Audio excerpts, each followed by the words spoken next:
Ada cerita yang diambil dari buku suci tentang Sang Pengampun Dosa. Begini ceritanya. Pada mulanya hanya ada Tuhan yang Maha Esa. Dia Maha Tahu, Maha Kuasa, Maha Sayang, dan Maha Suci. Dia menciptakan segala sesuatu yang kelihatan dan yang tidak kelihatan. Ciptaan Tuhan yang tidak kelihatan adalah roh-roh yang baik yang tak terhitung jumlahnya. Mereka diberi tugas untuk menyembah Tuhan yang Maha Esa saja. Lama-kelamaan, salah satu roh yang baik menjadi sombong. Dia menipu roh-roh yang lain untuk menyembahnya. Kemudian, roh penipu itu dinamakan setan. Dari roh-roh yang baik itu, ada sepertiga yang mulai menyembah setan. Karena roh-roh itu tidak lagi menyembah Tuhan, roh-roh itu dinamakan roh jahat. Lalu Tuhan mengusir setan dan roh-roh jahat itu. Sejak saat itu, setan dan roh jahat memusuhi Tuhan dan mencari kesempatan untuk menjatuhkan manusia.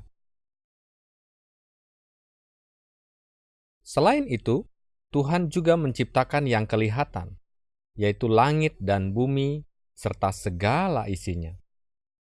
Dia melihat semua ciptaannya dan berkata, "Semuanya sungguh baik." Kemudian, Tuhan menciptakan manusia laki-laki dan perempuan, yaitu leluhur kita yang pertama. Pada saat mereka diciptakan, laki-laki dan perempuan itu memiliki hubungan yang sempurna dengan Tuhan. Dan Tuhan menempatkan mereka di sebuah taman dan memberi perintah ini. Dari semua pohon-pohonan, buahnya boleh dimakan. Tetapi di tengah-tengah taman ini ada satu pohon yang buahnya tidak boleh kamu makan. Jikalau kamu melanggar perintahku, kamu pasti akan mati. Tetapi suatu hari, ketika mereka melewati pohon yang dilarang itu, setan menggoda mereka untuk memakan buah dari pohon yang dilarang itu.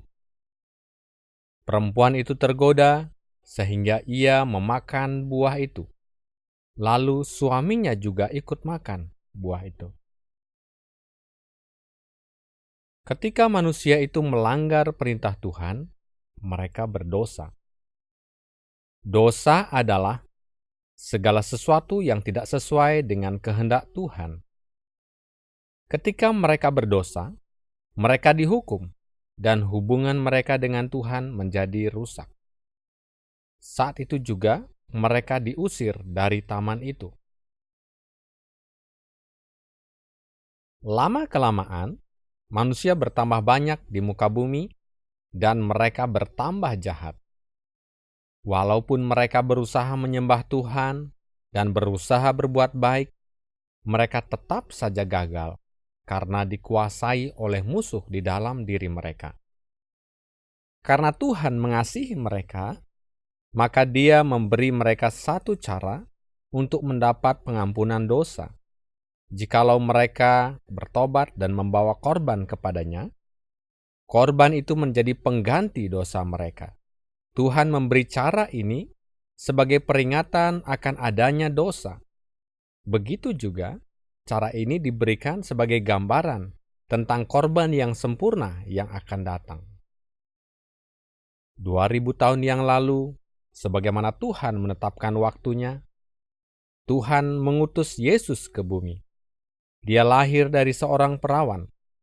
Dari lahir hingga dewasa, Dia hidup suci dengan tidak pernah melanggar perintah Tuhan. Dan Dia menuntun manusia untuk bertobat dari ketidaktaatan dan menuruti segala perintah Tuhan.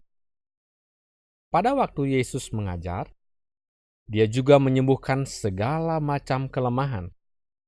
Orang buta melihat, orang lumpuh berjalan. Dengan demikian, Dia membuktikan bahwa Ia berkuasa atas sakit penyakit. Suatu hari, Yesus menyeberang danau bersama murid-muridnya. Tiba-tiba terjadi badai yang besar.